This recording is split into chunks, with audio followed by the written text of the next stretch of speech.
This episode is brought to you by Windrose Recovery, a family of premier addiction treatment programs in southeastern Wisconsin. Privately owned, Windrose Recovery offers a full continuum of personalized care for those struggling with addiction, including the Manor for residential treatment, Midwest Detox for inpatient detoxification, and Windrose Counseling for outpatient treatment. With highly personalized treatment focused on trauma, Dr. Chantel Thomas and her expert team offer an authentic experience, creating the kind of deep emotional change that's crucial for long-term recovery. If you or someone you love is struggling with addiction, call Windrose Recovery at 414-409-5300. You can learn more about Windrose Recovery by clicking the link in the show notes or by visiting windroserecovery.com. Thank you for listening to The Path to Authenticity. My name's Tom Gentry. I think of the show as the opposite of small talk. You'll hear real conversations with real people who know who they are. We talk about what makes them who they are, how they became who they are, and how we might become truer expressions of who we are. Live on the road.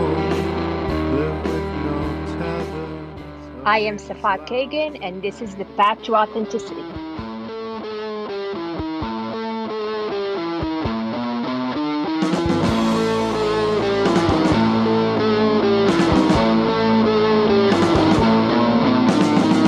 Nowhere to run, nothing to hide from the government's prying eye. Take yourself a summer holiday. The Path to Authenticity proudly supports the iSpeak Media Foundation, advancing media literacy education through an evolving series of outreach programs within the communities that need it most. For more information, visit ispeakmedia.org.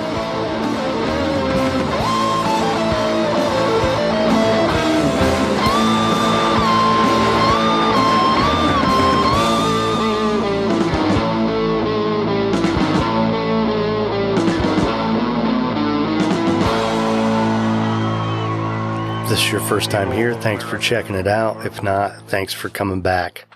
I'm Tom Gentry, and this is The Path to Authenticity. Episode 125 for May 25th, 2021, featuring part 2 of my conversation with Safaa Kagan. She is a fine art photographer based in Los Angeles. And this is the continuation of the conversation where we talk about her new project, Her Escape Vortex, which is this magical lodging experience that she's created on her property involving a yurt and crystals and all kinds of cool stuff. So, hope you enjoy it. Safaa's great. It's always a pleasure to be able to talk to her. She's just such a creative spirit. Check out on the website, if you go to the episode index and you go down to K for Kagan, you'll see everything that I've done with Safaa thus far. So this will be the 4th episode that we've done together. And I'm lucky to even have one episode with this woman. So anyway, I hope you enjoy it. Safaa Kagan.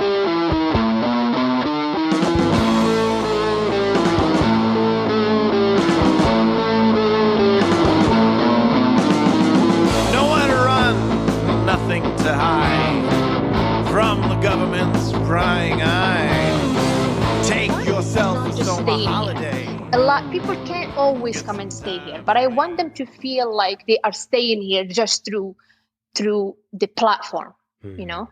So I want to share everything that we do. If I make a homemade incense, like I made it, like I would like to share the recipe. If sometimes the recipe comes from my ancestors, sometimes it's a Berber thing, sometimes. So I feel like bringing that into the content part and sharing that to all those who are like, oh, I wish I could go, but I can't travel, or I wish I could go. And I know one day it's going to be on my Pinterest board because I'm going to manifest coming here one day. So just putting it out there. It's not beneficial only for people who are here physically, but I want the energy to travel through the content, if that makes sense. Well, it's funny because as one of the things I'm thinking about throughout this entire conversation is there's this writer who I have begun to read and keep up with on Instagram, and I really want to connect you two and see if we can get her there and you two to meet. I think it would be really, really cool. I would love that. Yeah. And where is she from? Like, is she in Florida? No, she's in near Berkeley, like around that part of the state. And she was a high school teacher and a writer, and then eventually she's pretty radical. So, at some point she was going to have to quit teaching. Her name's Miriam Gerba. Okay. And I mean, she just has such a powerful and profound voice. She wrote a memoir called Mean. And she's a Latina. So, there's a lot of cultural implications to her work. A lot of, it's just really powerful stuff. And I would love to connect with her. Yeah, I was in I was kind of a little bit of a fanboy with her earlier in the week because I was, she attracts a lot of young women who are into feminist sort of, advocacy and that kind of stuff. And she posted that she was doing a reading through the University of Chicago. It was on a Zoom, and I'm like, I'm going to this, Oh, wow. And so it was, I guess it was Monday night or Tuesday night. And so I went, and, I think there might have been one other guy in the room, and there were it was her and me and all these like college or just out of college young women.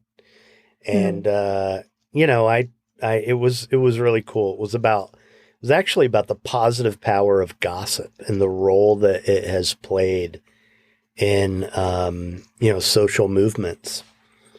And so it was a whole discussion about gossip after she did some readings. And, I chimed in a little bit. And, when you start talking about your experience with gossip, it gets to be kind of personal. And so, I mean, by the end of mine, I'm like, okay, I'm done. And I said, I didn't know if I was going to share. I've got to be the oldest person in this room here. And maybe the only guy. And immediately she asked, how old are you? And that was my response. Silence for like 4 seconds. And then she says, I'm sorry. I said, okay, I'm 48, and she said, well, I'm 44. It was really sweet because she's a real tough, powerful woman, but it's like in this thing, like I got to see she's got a soft and nurturing side too. It was really cool, but it's just, and I want to get her on the podcast really bad. And that was part of why I wanted to do it. I ended up messaging her on Instagram, and I sent her a couple episodes, one with another memoirist, and one I did a couple shows with this young woman named Heather Stewart, who is a feminist philosopher. Mm-hmm. And I knew she'd like that. So I don't know. We'll see. But she's legit, she's really a great writer. And I like creative nonfiction, and that's the kind of stuff I like to write. So, so anytime I see like a unique angle on a memoir or something, I pick it up and I'm just soaking that stuff in at this point in my life. And I have, I have several projects that I've been mulling over for the last couple years and writing bits and pieces of, but haven't really been able to decide on a single theme that I wanted to begin with, and I'm finally now at the point where I think I know what that is and how I'm going to approach it, and have started to do an outline for it. I'm pretty excited about it. Things are good. This day, I read somewhere, is supposed to be a huge day. Wherever the moon is, I think it's moving into, it's a new Taurus? Moon. I think in Sagittarius. I don't know. I was thinking Taurus, but I don't know. But I read a couple days ago somewhere that this is a huge day for bold creative action. Mm-hmm. And last time we talked about creativity takes courage. Remember? That was about what now? About how creativity takes courage. Yes. And we originally were supposed to talk about my artwork, but we ended up, most of the talk was about creativity and the subject of creativity. Right. But people got to see your artwork. True. Yeah, we kind of like shifted in between. Yeah, but one of the things I love about this is we just talk and it goes where it goes, and I trust it. And it's organic. It's so cool that, I didn't even have to prepare anything. Yeah, well, and I think, well, and when I first, this was a scary thing to just do. I mean, I didn't know if people would like this. Who wants to listen to me, right? I mean, me. Right? That's really what I thought. I want to listen to you. But people have responded to it, and once I got rolling, one big milestone for me was just getting people on and seeing that I could do it and that it goes well, and it's funny because it clicked for me. One of the first people who I had on who I didn't know prior was this artist. You got to check him out. Art by Brian Phillips. He's outside of Austin. I was out there a few years ago for a wedding and ended up at the end of it all at this honky tonk listening to music. Very Texas sort of vibe, really cool place called Greenall. And I saw this bumper, there wasn't a bumper sticker, but a square sticker, and it just said, George motherfucking Jones.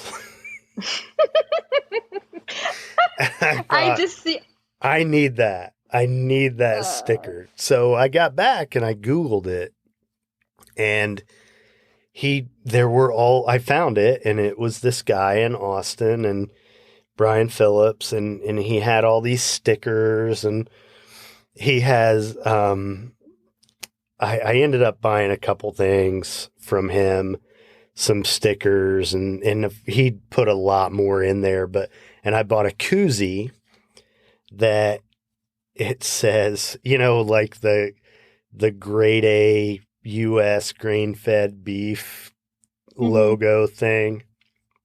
Yeah. It was that insignia, but he changed it. It said U.S. grade A some bitch, like SUMBITC.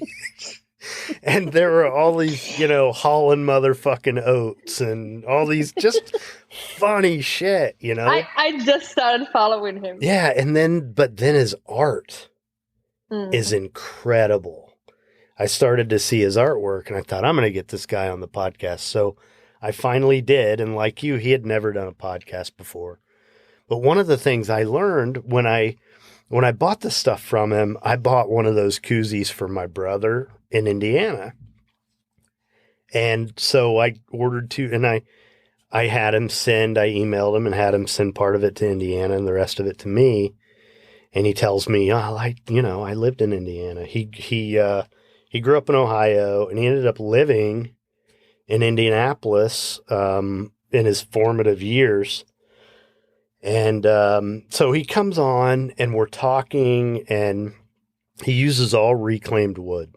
Like he'll find old doors or whatever that, old, like even yardsticks, pieces of woodwork, and he'll make his canvases out of these things. And, they don't even, it's not even on a single plane. It's like, there's texture to it and depth to it. And then he just paints stuff on these, and he uses all the old wood and leaves the old paint on it. I mean, it's super cool. If you're probably looking. I'm looking at his stuff. It's pretty cool. But so, yeah, but they take. That's what I mean. Like it takes to be bold. Like just freaking do it. I know. But so this is like the first guy I probably talked to who I didn't know. He's one of the first people I didn't know who I got on. And of course, how's this going to go? I don't know how this is going to go.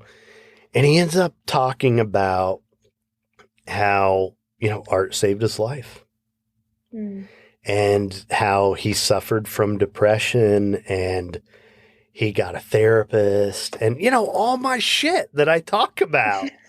Like he just went right into it. And even about how men need to talk, which is one of the things that, especially, I mean, lately on Clubhouse, I've been talking a lot in rooms that are addressing that stuff. And then when it happened organically, I mean, that was kind of one of my little moments that was equivalent to what happened with you and the yurt, because I knew stuff was just falling into place, and because you are in alignment with the universe, and you don't even have to try so hard. It just happens, and it will attract. It's like, okay, I'm not even gonna do anything. I'm on a break, yet everything is coming to me. I mean, for me to see that indigenous people who are doing the work in Los Angeles want to do a photography session with me,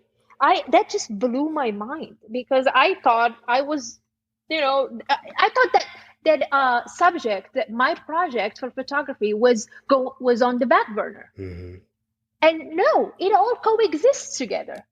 Yeah.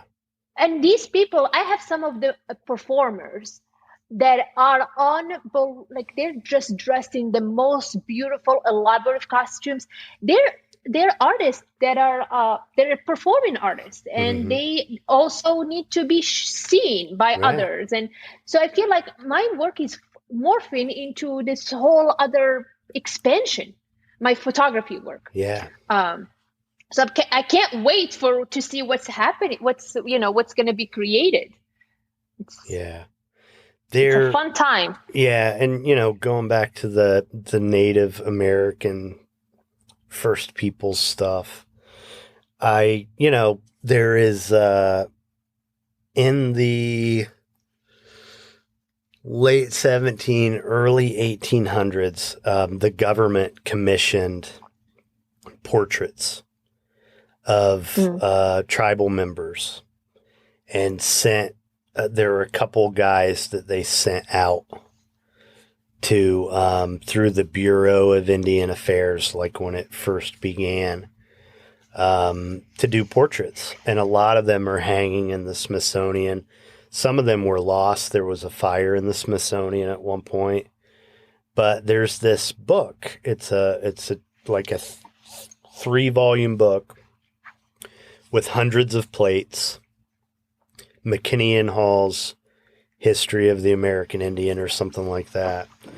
And, a lot of detail. Some of them, they were painted, original paintings by, I think it was Hall, whoever he was. And then others were, replicate paintings of, if you've ever heard of a guy named George Catlin, he was another one who he traveled the West and to document this stuff. There are people who who did what you're doing with Native Americans back then. Yeah. And I like groups of things hanging on the wall. I have several things like that in my place. And one of them is, I guess I have about 7 of those in different sizes hanging above my sofa. And, yeah, I just love stuff like that. And I love period, like TV shows and movies. I like the period stuff a lot. And the more original, the more accurately depicted the costumes. I just love that stuff. Oh, have you seen Outlander? I haven't. Oh my God. I think it's 6 seasons or something, but start watching. You're going to be blown away. Do they travel in time though? Yes, they travel in time. That's why but it's I haven't watched. But it's not, no, it's not like that. It's very, it's very well written and well shot. And if you watch it, you're going to understand a lot of, sort of what happens in this new era, like connecting with nature to the point where stuff will freak you out, like really will freak you out. So I don't know. I'm not saying it exists or it doesn't exist, but when you are attuned with nature, you get to recognize a whole different aspect of yourself. And I feel like this is what I didn't really know. My why am I doing the work that I did? And I thought, because I want people to get the concept of oneness and commonality and all that stuff. But the more I attune with nature, the more I'm thinking, well, guess what? All of these indigenous people were the ultimate attunement with nature. Right. And they have their elders and they have their tribe chiefs, and these people who did ceremony, and they had like a healing space for certain things. And when you go across the world, you start to see little things that are very similar. They all do the chanting. They all do, vibrational sound healing. They all work with crystals. They all wear crystals around them in headdresses, and the crystals have to go in a certain part of the body, of the physical body, whether it's on the temples or whether it's in the heart area or whether it's in the crown. I mean, all of these things are starting to come into one picture. These people didn't and still don't want to have TV, and they still don't want to have a phone, and they choose to live in attunement with the seasons, with the moon, with the stars, and they all sort of understood each other. I feel like if you had a party, and some really cool party, and then you invited like all the tribes of the world to that party, they will probably communicate without words because they know what's happening. Do you see what I mean? Yeah. So how cool would that party be, right? That would be a great party. You'll have people from the Atlas Mountains. You'll have people from the Amazon. You'll have people from Papua New Guinea. You'll have people from all sorts of tribes in Africa. And then they literally will just understand each other because they're one with the earth. There's out there in LA, I can't remember the name of it, but there's a clothing brand. It's a native owned business and like an advocacy sort of thing. In fact, I follow them on Instagram, but I can't remember what it's called. But that's somebody you should maybe connect with. I'm happy for you that you have this. Thank you so much. Yeah. Thank you. It was, last year I actually wrote a poem, and the poem was named My Mountain Child. And I don't know why I wrote that poem. And it kind of like just stayed out there, And then I thought, oh God, I don't really want to have a baby. Why am I like this right child? Done that. And I just wrote the poem, like not even. No, it just came through. It just flew through me, and I wrote it and I put it on paper. And now that I'm looking at the vortex, I'm like, oh my gosh, that's my mountain child. I gave birth to this idea. Wow. I gave birth. I like brought it to life, and it manifested itself, and it's within exactly the words that I wrote. It's everything was very. This is her, and her is even in the name. Yeah. Yeah. you know. Yeah. Amazing. I thought it was like a beautiful little girl that was born in the mountains. It's like, well, maybe one day I'm gonna give birth in the mountains, like some outdoor birth in the mountains. But it never ever crossed my mind that it could be a sacred space. Because creation is creation. It's what you create. To create a newborn, you create a piece of art, you create a space, you create, it goes into that same Shakti energy. Well, the thing about the sacred that I've learned is that it's there. We just have to acknowledge it. And I think as a culture, that's what we're not good at.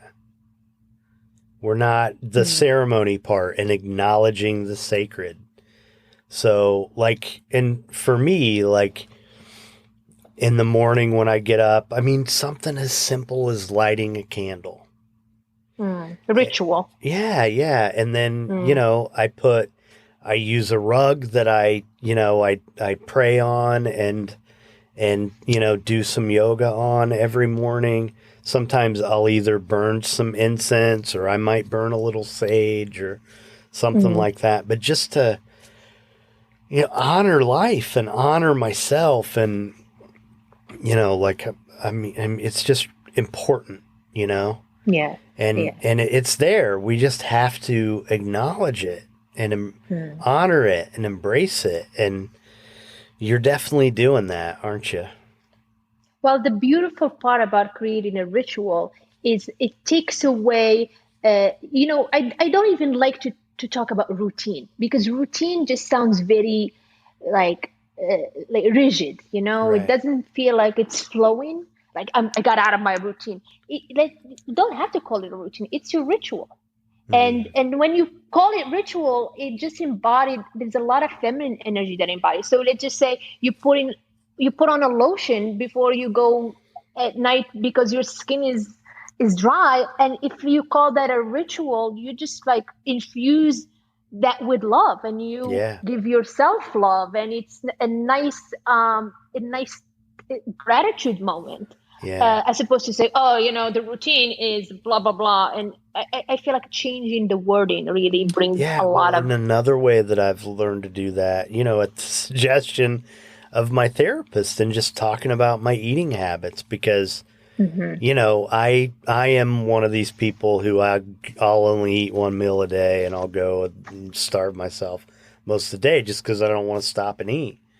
But that was one of the suggestions she made. So now, I don't honor it like I could, but now that I'm saying it, I'm going to. But just slicing fruit and eating it as I'm going. And, it makes my body feel good, too.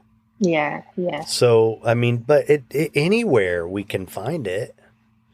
It's there. I always say, when you are in those dark nights of the soul, start writing down all the things that you miss when you are in the other side of it. So when I was in Morocco, our family made a list of all the things that we missed, right? We literally got a piece of paper, and the four of us sat down and we said, let's talk about all the things we missed. And we took for granted, literally we took for granted. And then we made this list. And funny enough, some of them were having a dryer. Yeah. And having a garbage disposal. Because, when you live in for those of you, of the listeners who have lived in another country than Europe or another place, there is no such thing as American convenience. Yeah. It is uniquely American, isn't it? It's very, but I'm just saying, these are just things as a joke, but you start to really missing. I said, wow, I wake up to this beautiful view in the morning, and I literally wake up to birds singing in the morning. I'm not kidding you. And before, when you are in your everyday craziness, you don't even pay attention to those things. They're you tune out the sweet moments of life. You tune them out because you're not present. When you bring back the mindfulness, you start seeing everything as a gift. Literally, like if you want to hang your clothes on the clothesline outdoors and do that mindfully, that's a gift. Because you have this beautiful sunshine and you have this breeze with lavender scent that carries from the plants, and it's a nice moment that you could just take for yourself, you know. I was And I feel like the tent brings a lot of that stuff in me, a lot of the stuff in people who are there. Yeah. Well, the minute you step in there, trust me, there is no how much is the electric bill this month. Well, I gotta like I'm gonna have to get out there at some point. Oh, you are definitely having to get out there. Yeah. Yes. Yeah. No, you'll be my guest. Well, absolutely. I'll tell you, this has been such a great experience for me, this podcast, and I don't know. I think I told you earlier when we talked, I just released an episode with my mom, which was just so cool. And, but one of my favorite parts of this that I just didn't really visualize for myself is the relationships that I've been able to develop with people like you. And, you know, when you were saying earlier, you were talking about how you are careful about making friends. I mean, my thought was, how lucky am I? Because I think it's safe to say we're friends at this point. Yes, absolutely. And and for me, you know, you're just such a creative soul. And part of why I wanted to do this podcast is because I love creative people. Creative people inspire me and embolden me to be more creative. And, you know, it's just, you know, it's like my tribe. You know, it's what I want. It's what I want more of. And so you know. Well, we also can be nuts too. Like, let's move to Morocco. Yeah, come on. Let's go to Africa. But we all are. We all have that. We all have that. But, you know, I mean, so this, I don't know, like 40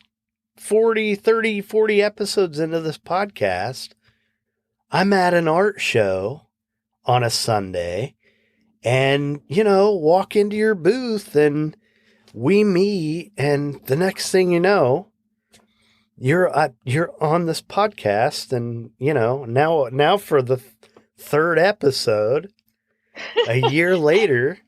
And it makes me really happy. Let's see what's going to come up next May 2022. Well, yeah. Well, maybe we can just plan on doing it every May, but and which would be great. But really, I appreciate your friendship, and I appreciate taking the time with you and you doing this. This has been fun. I knew it would be. You're great. It always is fun. Same here. I really appreciate what you do. And I mean, not everybody can have such good listening ears like you. I mean, that's something I'm still trying to work on. I'm always admiring how people just listen mindfully. Thank you for that. I've heard that, but will you tell me more about that? What do you notice about me with how I listen? Well, there is in yoga, there is a sacred listening, you know, and it's not conscious listening actually.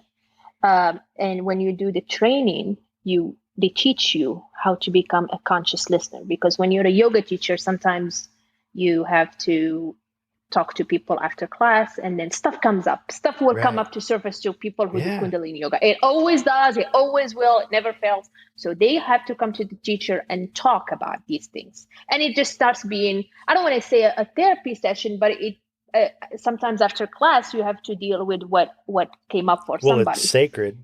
It is that. Exactly. Yeah. So you have to really know the art of conscious listening. And every time I listen to you, I'm like, wow, it's like Tom took this course. You know exactly what to do, and you are mindful, and you really are listening. Like you don't just wait for your turn the person's turn to end to say something. You just really are holding space, basically. You hold space for them. Thank you. Well, I love this. I do. I love doing this, and I am when I'm doing it, like, for me to not be completely in it for whatever, it's very unusual that I have a moment when I'm not completely focused on just what we're doing right now. I mean, it's and I'm not able to do that with everything in life. That's how I know I'm supposed to be doing this. I was just going to say, you stole those words. Yeah. This is how you know you're born for this. Yeah. Well, and it's funny because it's taken me a long time to sort of figure this out. And I talked about it a little bit in this episode with my mom, because one of the dots I connected was these types of conversations originated with my mom and I. That's when I started. We always have had meaningful conversations. And you know, and then as I've gone through my career, you know, being somebody who helps people, you know, I'll hear things like, "You're so calm. You have a really calming presence." And the thing about listening and you know, people just end up telling me stuff. It's like, and I know it's because I have these, well, I think, you know, like we've had, we've talked, but it's really, I've come to realize that I have some of these gifts like this, and well, you're a healer in a way, you know, you really are. You create the sacred space, and then healing occurs through this is how you do it. Like, we all are healers in our own way. Yeah. But what is our way? You know, what is our forte? Well, you know? What's really cool is I did an episode a while back, last summer, I guess, with a guy in Colorado who also works in the addiction treatment industry and, you know, has been sober for a long time. And we just talked. We just talked about what he's doing, why he's doing it, how he got there. And he told some of his story. I told some of my story. And he, you know, some high school friend of his who he maybe had contact with once a year sends him a text message about 6 months later saying, "Hey, I heard you on that podcast and I stopped drinking. Wow. And I've been sober 6 months." Wow. I just got goosebumps. I know. And I asked him to connect me with her, and what I ended up doing is having her email me so I could read it on the show, which is, I'd love to be able to do more of that kind of stuff. Not even necessarily like people telling me that, but questions or things that they'd want to hear about, or what's going on with them, or whatever, you know? But that's when vulnerability comes in. Like courage, creativity, it comes from vulnerability. So if you're willing to be vulnerable and have courage, it's a cycle. You know, there's vulnerability that comes first, and then the courage to do the creative part, or to talk, or to do whatever you think. Well, man, this was jumping off a ledge. Doing this was jumping off a ledge. Yeah. I mean, you're putting yourself out there to God knows forever. It can never be put back in the bottle. Never. That's what's so cool about it. It's free. It's so free. Well, yeah. You know? I mean, it's and you know, I mean, there's not much that I haven't talked about my story on this podcast. It's come out. It's trickled out. But I'm going to do an episode where I just tell my story of recovery. Because I feel like it's actually on my sobriety date. I'll have an episode come out this year on September 7th, which is my sobriety day, and it will be 25 years. Unbelievable. Wow. That's So amazing, I feel Don. like for that's what I need to do. Mm-hmm. So and that's something I've thought about all along, and I've told a little bit of it here and there, and I've done interviews with other people where I told them bits and pieces of it, but I feel like that's a good time for me to just get into the whole thing, and put it out there. Well, guess what? September is a wonderful time here in Topanga. Oh, man. Wow. Maybe I got to look at LA flights. Yeah. Guess what? Before it starts booking, block the date. Oh my gosh. I can't guarantee it for you. Well, I'm gonna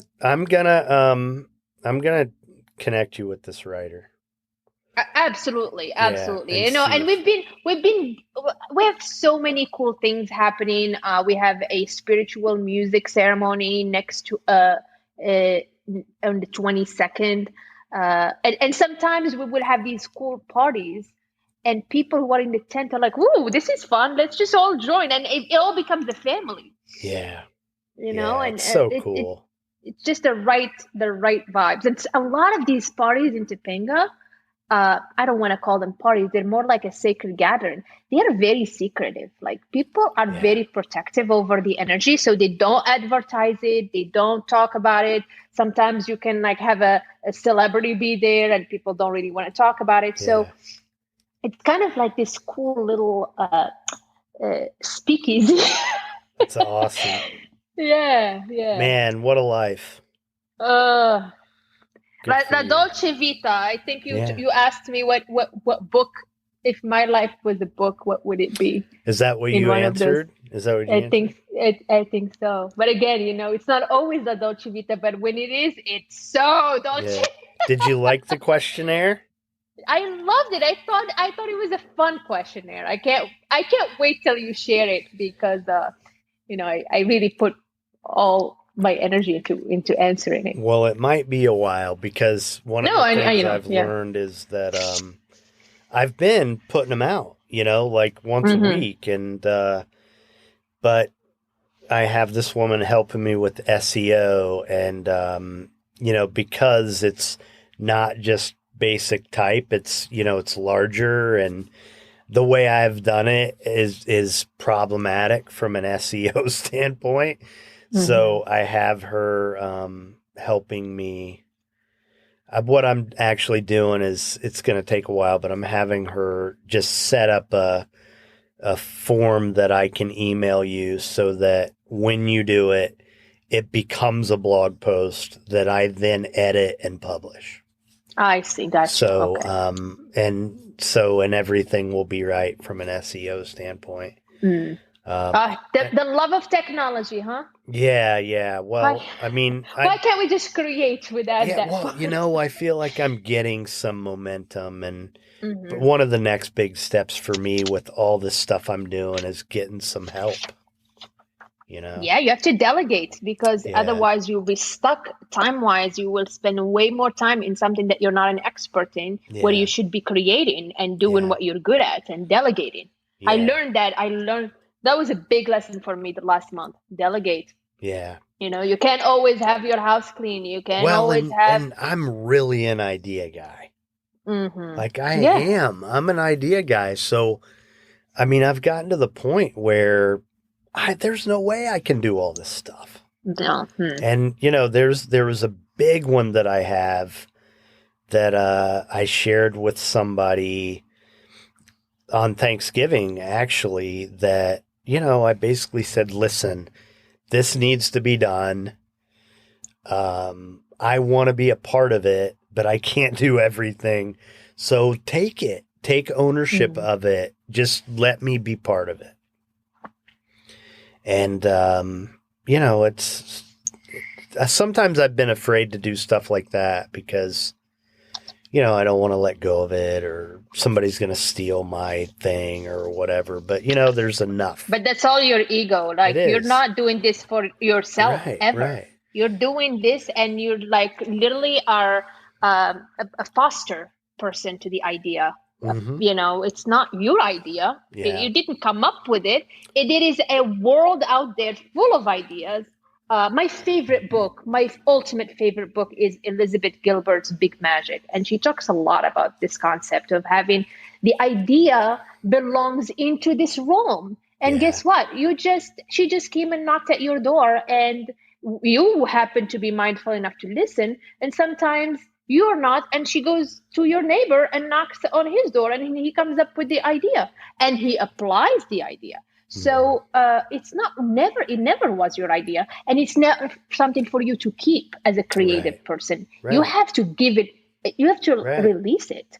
You know, I've had crazy stories where I didn't want to release my book, and even the tent at first I was like, no, this is my place. How could I have somebody come here with COVID and and they have to sanitize, and I was into that mind space, like, well, and selfish. There's so much power in that generosity of spirit like that too. There's a lot of power in it.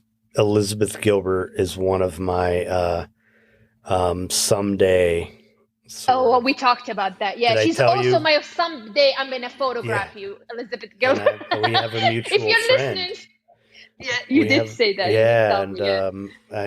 So someday, but. Well, if you meet her, tell her there's a vortex out in Topanga. Well, and a great portrait photographer who wants nothing more than to photograph her. I bet you anything if you reached out to her and you showed her some of your work. I actually did. I reached out to her agent, but I never heard back because, sometimes let me just do it. Why not? I did. I have a list of people that are on my one day I'm going to photograph them. Mm-hmm. And literally, like, all I can think of, I call the project is called the Sunflower Project because it's all the people. The sunflower is this flower that always goes towards the light. Mm-hmm. So they were the type of people that guide humans that are, they just really open up your eyes and guide you towards the light. And I literally, one time I was on a plane. And I just started writing this list of these people. And I'm like, I know one day I'm going to photograph one at least. And then hopefully one will lead to the other, until like there is this domino effect and I will photograph these people. So I want you on my website when you get a chance. Maybe I'll send you a link. There's another photographer who I had on a few months back. She's in Nashville and she's mostly photographs musicians. Mm-hmm. Her name's Elise Gafkin. And I found her because one of my favorite musicians posted a photo that she took of him. And I'm like, I'm going to get her on the podcast. And I did. And man, she's incredible. She's Elise? Alysse. Oh. Yeah. I'll find her website and send it to you. She's got some incredible self-portraits too and like you, she was so generous about sharing with me, And there's a flow in generosity too. Like when you open your doors to these things, the universe like showers you with ideas. Literally, it's these gifts from the universe that you can't put a price tag on. You literally can't put because you had decided to open up, decide to give others, decided to help others by not holding on to this thing like, no, this is my baby. Also, like part of it has been I want to be able to help like you, like people, I want to be able to spread the word. And I feel like so lucky that I can have someone like you on the podcast and have you share your photos with me.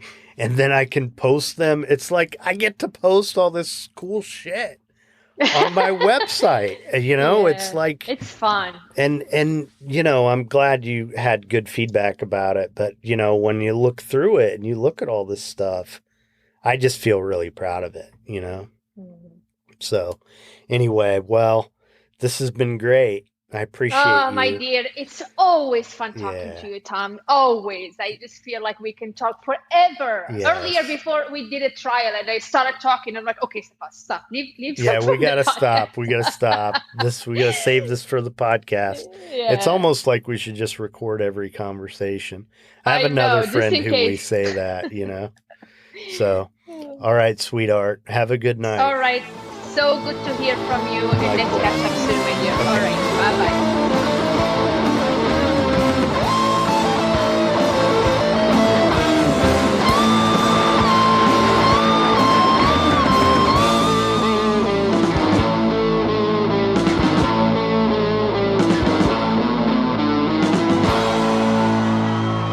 All right, there's Safaa. So it looks like I'm going to be making a trip to LA in September to hang out with her in the yurt, which I'm super excited about. Just, spent some time this morning thinking about what kinds of cool stuff we could do with that time. So thank you again to Safaa for sharing so much time and being so generous with her work, with me, for you all. If you enjoyed it, please share it, recommend it to somebody. Every little bit helps. I try to make it really easy on the website for you to send a link via email or text, share on Facebook, Twitter, Pinterest, wherever.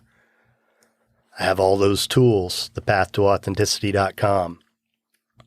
So please subscribe, leave a rating, review, like, follow, whatever it is they allow you to do at the platform of your choice. You can find the show on Amazon, Apple Podcasts, Breaker, Google Podcasts, Listen Notes, Overcast, Pandora, Patreon, Podbay, Podcast Addict, Podchaser, Radio Public, Spotify, Stitcher, YouTube, and I'm sure a number of other places that I don't even know about yet.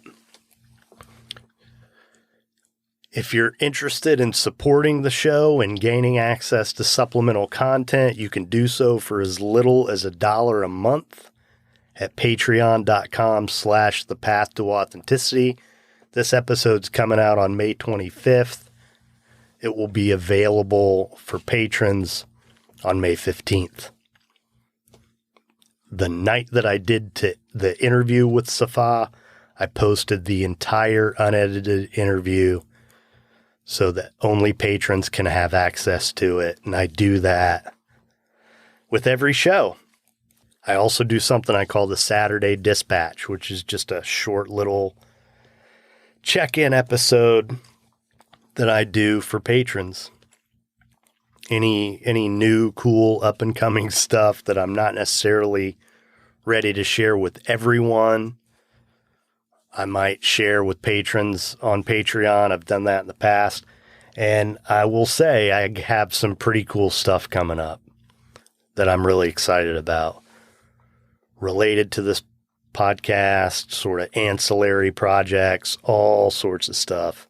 That's all going to enable me to spend more time on this, make this project better for you all.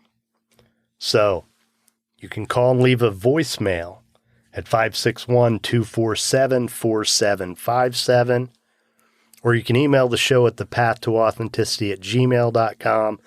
I'd love to be able to, in the beginning of each episode, have some interaction with you guys. If you have a story to tell, questions to ask, suggestions, give me a call, send me an email. I'd love to hear from you. I want to thank the band Punk Rock Opera, whose music you hear throughout the episode. Their songs are used with permission from the artist and under a Creative Commons license. I'm also thinking about ways I can incorporate other musical artists in a way that would help them and also benefit the show. So anyway, stay tuned. I want to thank the show's sponsors, The Manor and Windrose Recovery. Thank you to Wendy Chin at Equivox. And the Path to Authenticity is always proud to support the iSpeak Media Foundation. Like us on Facebook, follow us on Instagram, both at the Path to Authenticity. There's a link in the show notes for me and for the show on Clubhouse, which is where this episode was recorded. So it's something I'm doing now whenever I can. I want to try to interview guests on that platform. So if you're on Clubhouse, you can listen to the interview as it's happening. So when we did this, I had one person pop in the room and listen for a few minutes. And that was nice. But, I hope I get some momentum with this and more of you will check it out. And I'm also I've been speaking a lot on Clubhouse, popping into different rooms. It's what they call them if you're not familiar with it. Essentially workshops, meetings, talks, whatever you want to call it. But, a room is sort of a structured environment where there's a topic that the guests follow. There are moderators who either give you access to the microphone or they don't. And there's some pretty cool stuff on there. There's a show that's done 3 or 4 times a week by a guy named Mark Sefton. It's called One Thing. So today I did an episode with Mark. I was one of the moderators.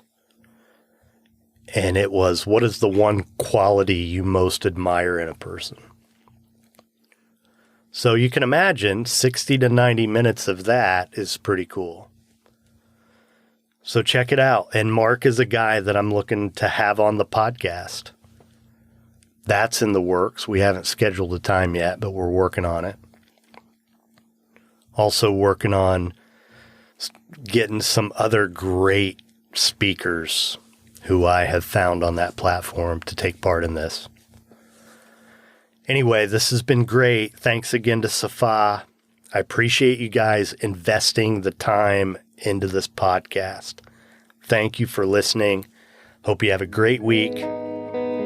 Be nice.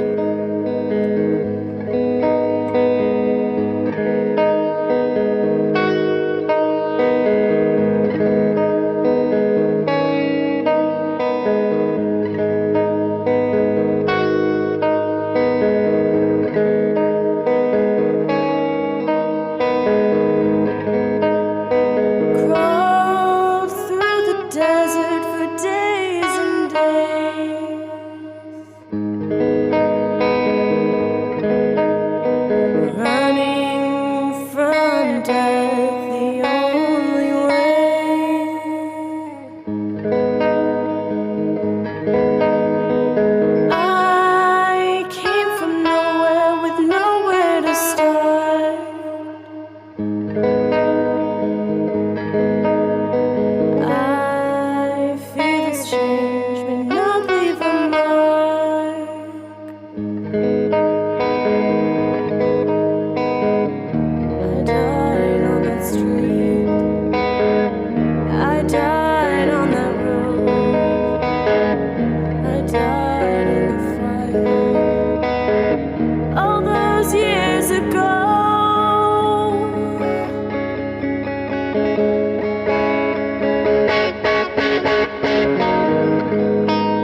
it a guitar player? The Path to Authenticity is powered by Equivox. For digital marketing and web design services, visit equivox.com.